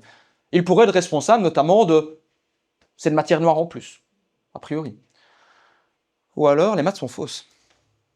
Parce que bon, l'être humain est fort pour éviter de dire qu'il a tort. Il préfère inventer des concepts de matière noire, énergie noire et des choses invisibles qu'on ne voit pas, parce que l'être humain est trop imbu de sa personne que pour dire qu'il n'a pas raison. Et pourtant, cette probabilité existe. Les équations seraient peut-être fausses. Alors il y a une théorie qui est née dans les années 50, si je ne dis pas de bêtises, qui s'appelle la théorie monde, M-O-N-D, qui en fait revoit les équations pour réémettre l'hypothèse d'un univers qu'on comprend sans supposer qu'il y ait ces choses-là de matière noire et d'énergie noire. La théorie monde, c'est pas la théorie qui marche le mieux, malheureusement. Il y a des théories qui marchent beaucoup mieux que la théorie monde, comme la théorie des cordes. Alors, je ne vais pas en parler en détail parce que c'est une théorie très compliquée, surtout qu'elle mêle physique quantique et c'est pas le sujet. Mais quand même y toucher quelques mots. Il faut savoir que l'état de la physique actuelle, il est dans un état complètement désastreux. Complètement. En fait, on a deux grands mondes dans la physique actuelle. On a le monde de la relativité générale, autrement dit, la physique qui décrit les comportements des objets à très grande échelle, d'accord? Les attirances entre galaxies, entre étoiles, etc. Et on a le monde de la physique quantique, la physique qui vous décrit le comportement des objets à très petite échelle. Comment se déplacent les électrons, où se trouvent les électrons, comment se déplacent les atomes, et ainsi de suite. Et l'être humain pense qu'il est capable d'imaginer une théorie qu'il appelle la théorie du tout, qui permet, en une seule belle, magnifique et élégante équation, regrouper la théorie de la relativité générale et la théorie de la physique quantique. Y faire un lien pour avoir une seule théorie qui explique toute notre réalité. C'est ça qu'on appelle théorie du tout. Et l'être humain pense qu'il est capable de comprendre tout l'univers. C'est pour ça que l'être humain cherche une théorie du tout. Et il y a beaucoup de gens qui travaillent dans ce secteur de théorie du tout, et il y en a plein des théories du tout. Il y en a plein. Il y en a tous les jours qui sortent des théories du tout, mais il y en a deux qu'on retient. La première, c'est la théorie des cordes, et la deuxième, c'est la théorie de la gravité quantique à boucle. Ici, je n'en parle pas parce qu'elle ne nous apporte rien dans cette hypothèse de matière noire. En fait, la théorie des cordes émet l'hypothèse que notre univers serait dénué de matière noire, à condition qu'on vit dans un univers à 12 dimensions. Vous voyez ça comme vous voulez. D'accord? En l'occurrence, la théorie des cordes ne peut pas encore être prouvée. D'accord? Ce n'est qu'une théorie. Les théories du tout ne peuvent pas être prouvées. Parce que pour prouver une théorie du tout, il nous faut quelque chose. Il nous faut réussir à allier physique quantique et relativité générale. Et pour réussir à allier ces deux grandes théories, il nous manque un élément. Il nous manque en fait l'accès à cette perle que renferment les trous noirs. On a besoin d'accéder aux trous noirs, aller voir ce qu'il y a dedans, que pour voir si une théorie du tout existe. Je m'explique. Tout d'abord, pour enchaîner ici du coup sur cette dernière partie, qui est les trous noirs donc, les trous noirs sont principalement des morts d'étoiles. Et il faut savoir que les étoiles peuvent mourir selon certains scénarios. Et on va retenir trois grands scénarios, d'accord, de mort d'étoiles, qui sont dépendants de la masse de l'étoile. On va prendre une première étoile, qui est assez peu massive, d'accord, qui fait au maximum 8 fois la masse du Soleil, en moyenne. Une étoile aussi massive que notre Soleil. Lorsque cette étoile va mourir, elle va donner ceci, ce qu'on appelle une nébuleuse. Ici, en l'occurrence, une nébuleuse planétaire, qui s'appelle la nébuleuse de la Lyre, dans la constellation de la Lyre. Et les étoiles de faible masse vont mourir comme ceci. Alors comment ça? Pourquoi les étoiles de faible masse meurent comme ça? En fait, il faut voir les étoiles comme une pêche, si vous voulez. Une pêche, elle a une peau, d'accord? Ça, c'est la surface de l'étoile. La pêche, elle a le fruit de la pêche. Ça, c'est le manteau de l'étoile. Et la pêche, elle a un noyau aussi. Comme une étoile a un noyau. Et l'étoile, pour survivre, pour briller toute seule, parce que c'est ça qui fait une étoile, c'est le fait qu'elle est capable de briller toute seule, de produire sa propre énergie. Et pour réussir à briller toute seule, notre étoile, elle doit venir puiser de l'énergie dans son noyau. En fait, dans les noyaux d'une étoile, on a des conditions tellement extrêmes, il y fait tellement chaud et on a des pressions tellement élevées que des réactions bien particulières peuvent se produire. Ces réactions bien particulières, on les appelle des réactions de fusion nucléaire. Là où vous avez tous en tête les réactions de fission nucléaire, ce qu'il se passe principalement dans nos centrales nucléaires, les réactions de fission nucléaire, c'est quoi? Ce sont des atomes très instables, comme l'uranium 238 par exemple, qui est tellement instable qu'il va commencer à vibrer et puis il va se scinder en deux atomes plus petits et donc plus stables. Il se fissionne en deux atomes plus petits. Et cette fission crée de l'énergie. Énergie qui est reprise par les instruments dans les centrales nucléaires pour créer de l'énergie. Créer de l'électricité, en l'occurrence. Les réactions de fusion nucléaire, c'est l'inverse. Ce sont deux atomes assez légers qui se collent et qui forment un atome plus gros. Et pour coller deux atomes légers, c'est extrêmement difficile, parce qu'on peut voir les atomes comme des aimants de même signe. Essayez de rapprocher deux aimants de même signe, au fur et à mesure où ils se rapprochent, c'est de plus en plus dur de les rapprocher, d'accord? Et plus ces aimants sont puissants, et plus vous pouvez courir loin pour les rapprocher, d'accord? Et bien on peut voir les atomes comme des petits aimants.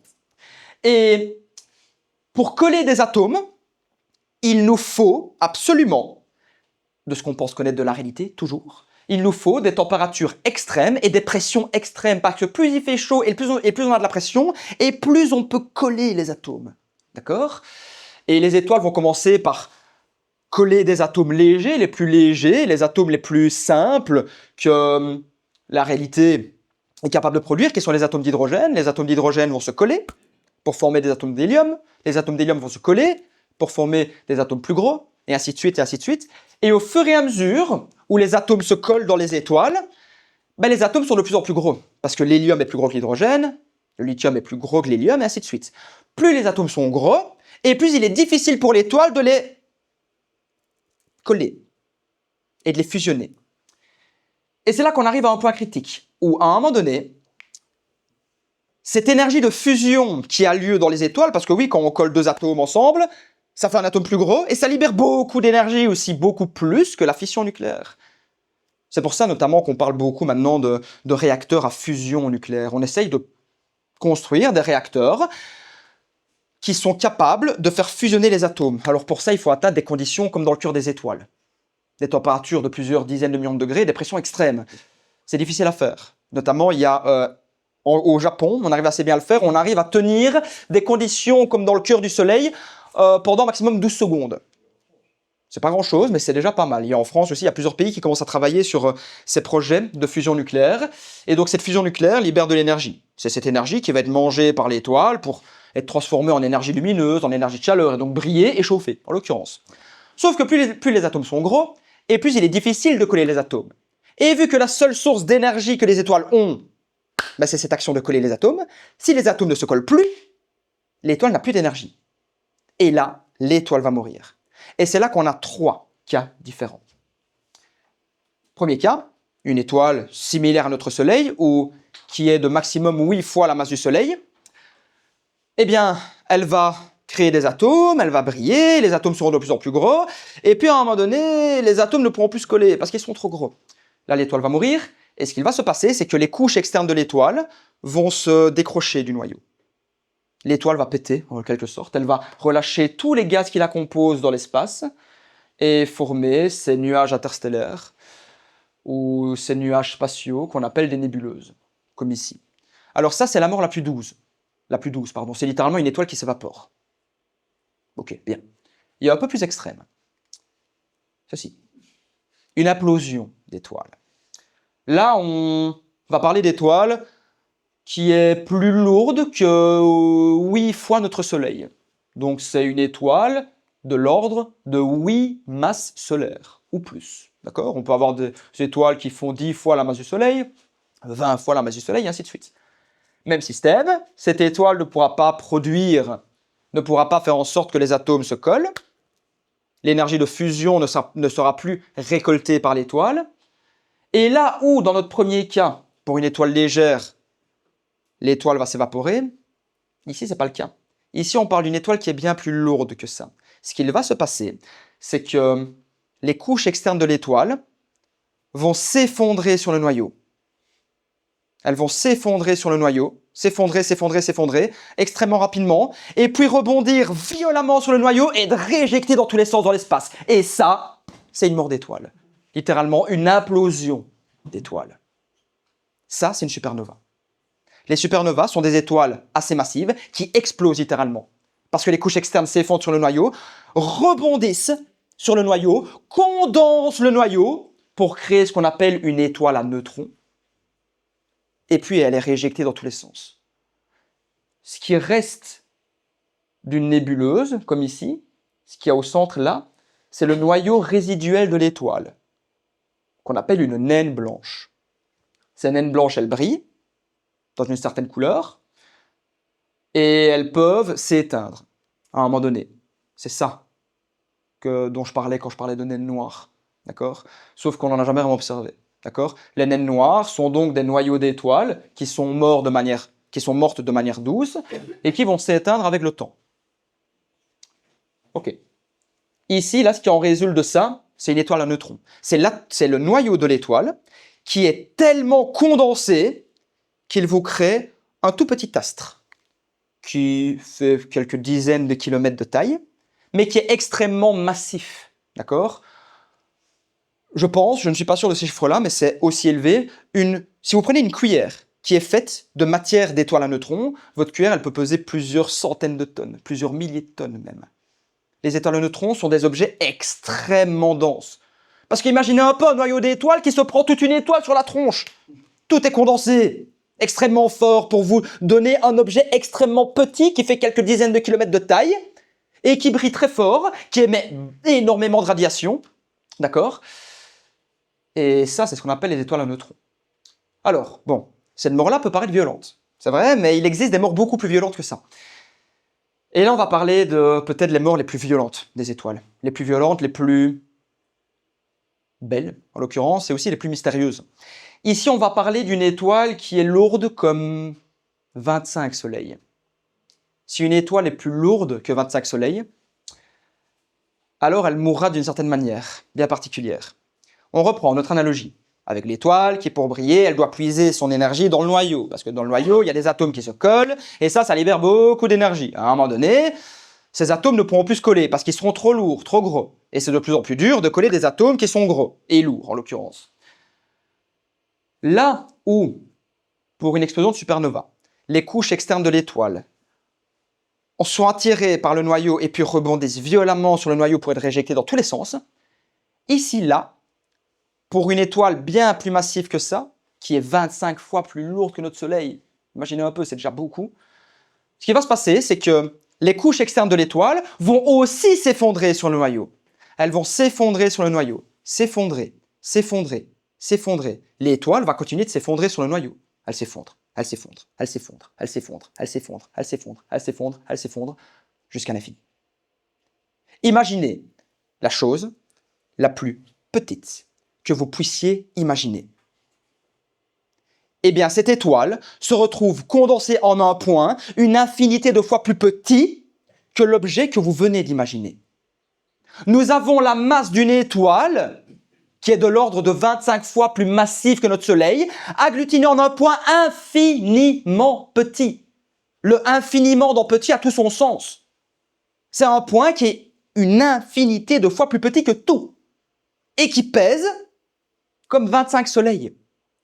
Ce point-là, c'est un point qu'on appelle une singularité. Et qui dit singularité, dit trou noir. Voilà d'où viennent les trous noirs. Les trous noirs sont des étoiles extrêmement massives qui meurent. Les trous noirs sont des étoiles qui, en mourant, vont être rapetissis. C'est des étoiles qui, en mourant, vont s'effondrer plutôt.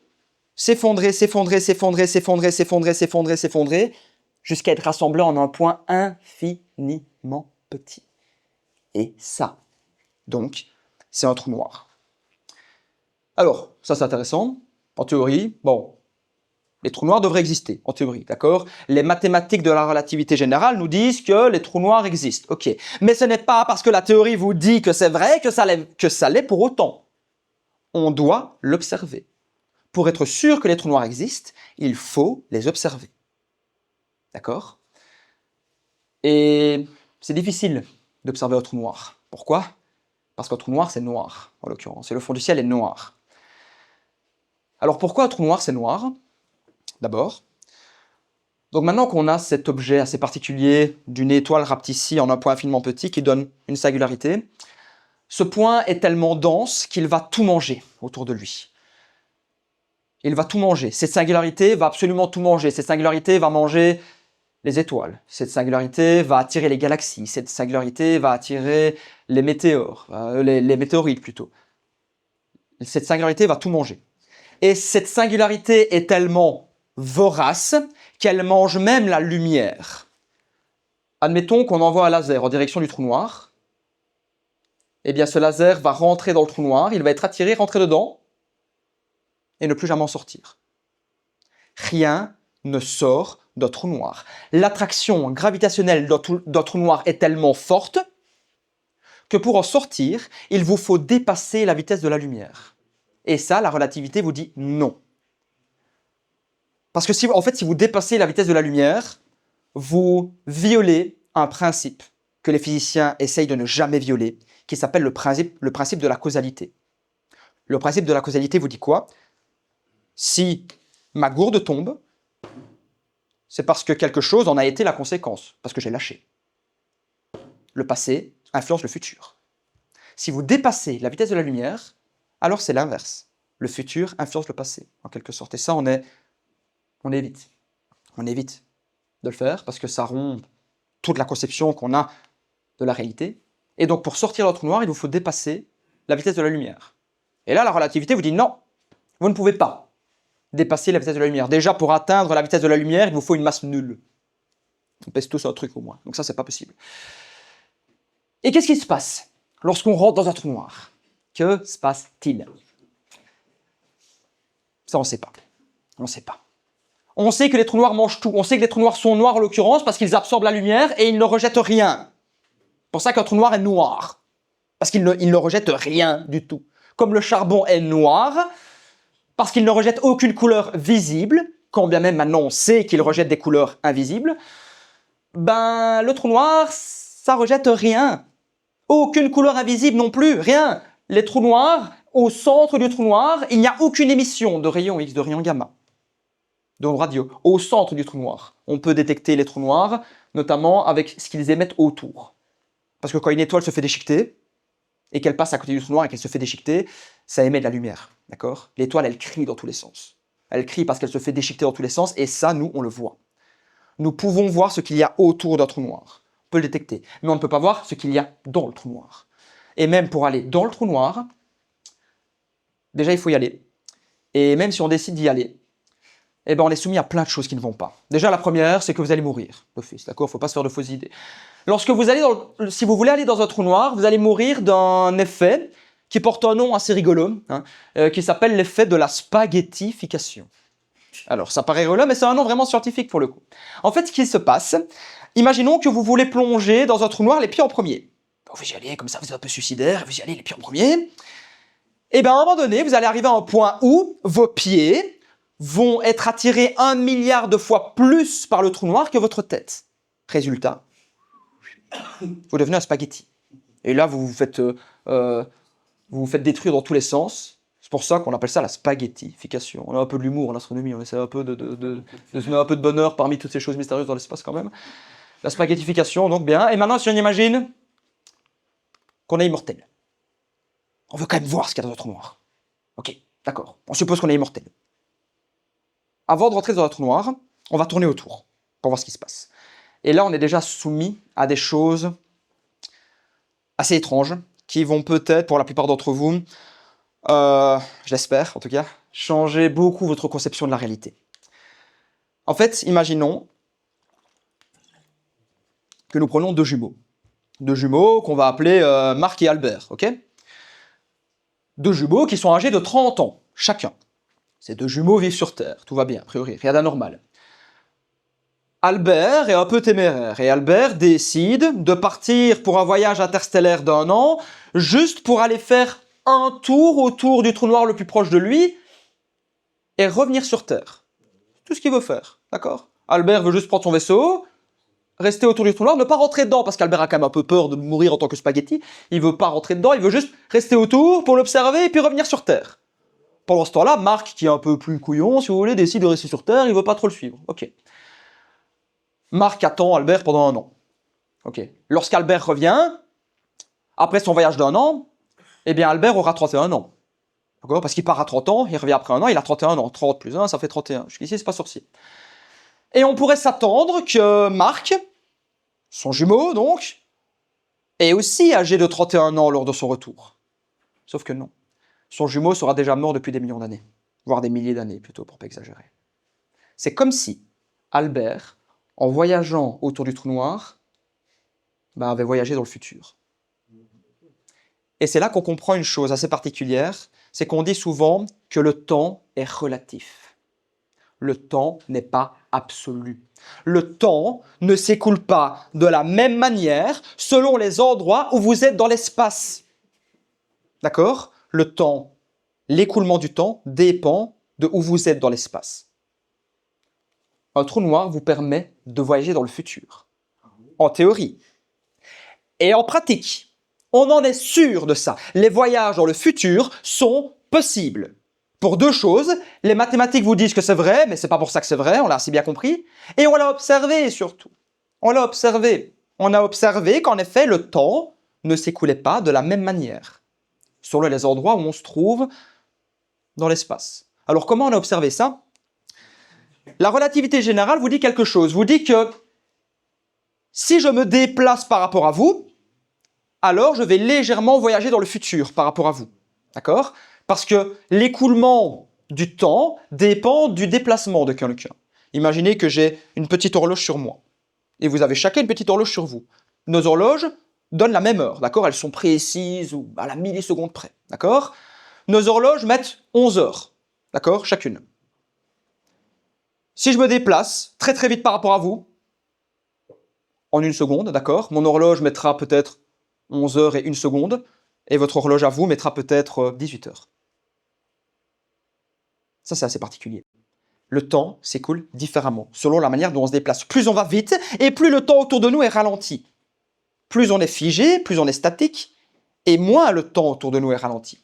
Et du coup, on a fait l'expérience, on s'est dit, tiens, on va envoyer deux horloges atomiques. Les horloges atomiques, ce sont des horloges qui ont des précisions de l'ordre de la nanoseconde. Donc c'est précis à 1 milliardième de seconde près. C'est précis, d'accord? On a décidé de laisser une horloge sur Terre et d'en envoyer une dans l'espace et de lui faire un tour très très vite dans l'espace. On l'a fait revenir sur Terre, il y avait déjà un décalage sur ces horloges-là, qui sont super précises pourtant. La dilatation du temps est réelle. La relativité générale a raison sur ce point-là. Jusqu'à preuve du contraire. Toujours une théorie est toujours démontable.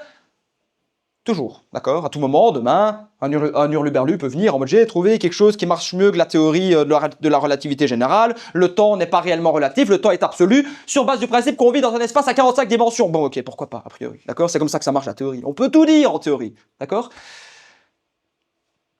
Et donc c'est là qu'on comprend qu'en fait, le temps n'existe pas vraiment. Il n'existe pas de vrai temps dans l'univers. Parce que le temps s'écoule différemment selon l'endroit où on se trouve et selon la façon dont on se déplace. Il n'existe pas de vrai temps dans l'univers. Le temps n'est pas absolu.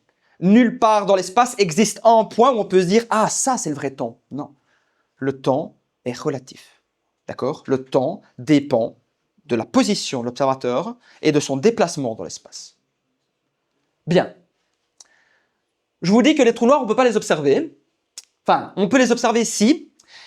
On peut observer surtout leur influence gravitationnelle et ce qu'il y a autour. D'accord? Et il faut savoir que les trous noirs, ça fait longtemps qu'on les a théorisés. D'accord? Déjà depuis les années 30, 40, on avait les premières intuitions de trous noirs, notamment avec la théorie de la relativité générale de Albert Einstein. Mais c'est pas parce que les mathématiques disent que les trous noirs existent que les trous noirs existent vraiment.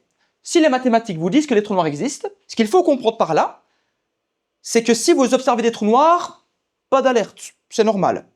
C'est pas pour ça que ça existe vraiment, les trous noirs. Et la première photo, d'accord, d'un trou noir a été prise en 2019. Ça fait seulement depuis 2019 qu'on est sûr et certain que les trous noirs existent. C'est fou. Et ça ressemble à quoi? Un trou noir en photo. En 2022, on a pris une deuxième photo d'un trou noir. D'accord? On a deux photos de trous noirs. Et ici, je vais vous présenter la deuxième photo du trou noir qu'on a prise. En fait, on a regardé à quoi ressemblait le trou noir au centre de notre galaxie, la Voie lactée. D'accord? Au centre de notre galaxie, il y a plein de choses. On voit déjà que c'est très lumineux. Pourquoi? Parce qu'il y a beaucoup d'étoiles. D'accord? Les seuls objets qui rejettent de la lumière dans l'espace, ce sont les étoiles. Donc si c'est très lumineux, c'est qu'il y a beaucoup d'étoiles en l'occurrence. Il y a aussi des gaz qui sont chauffés à des très très fortes températures. Et puis là, tout pile au centre, juste là, on a un trou noir super massif. C'est le nom qu'on lui donne. On appelle ça aussi un quasar. Les quasars, c'est des trous noirs qui sont au centre de galaxies, si vous voulez. Et on a regardé à quoi ressemblait ce trou noir, parce qu'on supposait qu'il y avait un trou noir au centre de notre galaxie, mais on l'avait jamais vraiment vu. Ce trou noir ressemble à ça. Voilà ce qu'on voit. Dites-vous une chose, c'est que même si cette photo vous paraît pixelisée à mort, je suis d'accord, c'est vrai, cette photo est le résultat d'une collaboration magnifique entre les êtres humains. Parce que pour prendre cette photo, il a fallu agencer plusieurs radiotélescopes, ce sont des télescopes qui observent les ondes radio, les couleurs radio, si vous voulez. Il a fallu en agencer plusieurs dans le monde entier pour transformer la Terre en un énorme télescope géant. Parce qu'il faut zoomer quand même assez fort pour voir ce qu'il y a au centre de la galaxie, si vous voulez. Il faut avoir une précision d'image très très forte, et pour avoir une précision d'image assez forte, eh bien, il faut que la Terre devienne un télescope géant. L'être humain a dû collaborer, main dans la main, pour pondre ça. Ça vous paraît peut-être rien, mais ceci, c'est déjà la preuve concrète que les trous noirs existent. Ce qu'on observe là, tout autour, ce qui est brillant, bah, ce sont littéralement les objets, les étoiles qui se font déchiqueter autour du trou noir. Ça, on appelle ça le disque d'accrétion du trou noir. Le trou noir attire tout, il déchiquete tout autour de lui par cette spaghettification. Et ça brille très fort. Ça, c'est littéralement le hurlement des étoiles qui se font déchiqueter par le trou noir. Et là, tout pile au centre là, ça, c'est le trou noir. Et on a envie d'aller voir là-dedans. On a envie d'aller voir là-dedans pour toucher, palper cette fameuse singularité. Pour comprendre, pour savoir si une théorie du tout existe. Pourquoi on a besoin d'aller dans un trou noir pour avoir une théorie du tout? Parce qu'un trou noir, c'est littéralement le processus qui allie à la fois physique quantique et relativité générale. Vous avez une étoile extrêmement grosse, relativité générale, qui est effondrée en un point infiniment petit, physique quantique. La singularité est la perle au centre du trou noir qui nous permet d'avoir peut-être des informations sur une éventuelle théorie du tout. Seul bémol, c'est qu'il faut y aller. Déjà, on meurt, et même si on est immortel, on est soumis à plein de dilatation du temps, etc. Et surtout que si vous rentrez dans un trou noir et que vous trouvez la singularité, envoyez un message à la Terre pour dire que vous avez trouvé la singularité. Rien ne peut sortir d'un trou noir. Comment on fait? Ça, on ne sait pas. Ça, on ne sait toujours pas. Donc ce trou noir-là, oui d'ailleurs, il s'appelle Sagittarius A star. Alors pourquoi? Il a un nom assez particulier. Parce que le centre de notre Voie lactée se situe dans la constellation du Sagittaire. Et donc on l'a appelé Sagittarius A star. Pour le Sagittaire, pour le coup. Alors des trous noirs, il y en a tout plein, d'accord? Il y en a tout plein, de toutes les tailles même, et j'aimerais juste vous parler, et ce sera tout doucement la fin, j'aimerais juste vous parler du trou noir le plus gros qu'on ait rencontré jusqu'à présent. Attention, le trou noir que je vais vous présenter, ce n'est pas le trou noir le plus gros qui existe dans l'univers. Parce que déjà, de 1, on ne peut pas observer tout l'univers à cause de cet univers observable qui est autour de nous, au-delà duquel on ne peut rien voir à cause de ce fond diffus cosmologique, là, ce bouillonnement primordial de l'univers. Et aussi parce qu'on n'a même quasi rien vu dans l'univers observable. Si vous supposez, par exemple, que l'univers observable est l'océan Pacifique. Nous, en plus ou moins un demi-siècle d'observation spatiale, ce qu'on a fait, c'est qu'on a pris un petit verre dans l'océan Pacifique. Et on s'est dit, ah ouais, cool. Sur l'océan Pacifique. On n'a rien observé encore de l'espace. Mais dans tous les cas, le trou noir que je vais vous présenter, qui est celui-ci, TON 618, est le trou noir le plus gros qu'on ait rencontré jusqu'à présent. Il est énorme. Le système solaire, à l'échelle, il est là. On n'est rien. Nous sommes que dalle. Okay, ce diamètre de ce trou noir est à peu près de 190 milliards de kilomètres. Attention que j'ai beaucoup remarqué que les chiffres de ce trou noir sont pour la plupart faux. D'accord? Ici, ils nous disent que ce diamètre est de l'ordre de 2000 unités astronomiques, c'est pas vrai. Il est bien plus gros que ça. C'est 190 milliards de kilomètres. En gros, comme 150 000 soleils. 60 milliards de fois plus lourd, il est énorme. Mais bon, pas de risque, d'accord? Il est situé à 10,5 milliards d'années-lumière de nous. Il est quasi aux confins de l'univers, ce trou noir-là. Donc, il est loin, c'est bon. On n'a pas à s'en préoccuper, a priori. Bien. Je finirai sur une dernière slide pour encore plus illustrer ce concept, ce lien plutôt entre théorie et observation. La théorie de la relativité générale vous dit que les trous noirs existent. Ok, pourquoi pas. On sait depuis 2019 que les trous noirs existent. On en est sûr. On en a vu. Vraiment. Ok, pourquoi pas. Mais la théorie de la relativité générale n'a pas fini de parler. Elle vous dit encore une chose. La théorie de la relativité vous dit qu'il existerait aussi l'opposé d'un trou noir. Ce qu'on appelle un trou blanc.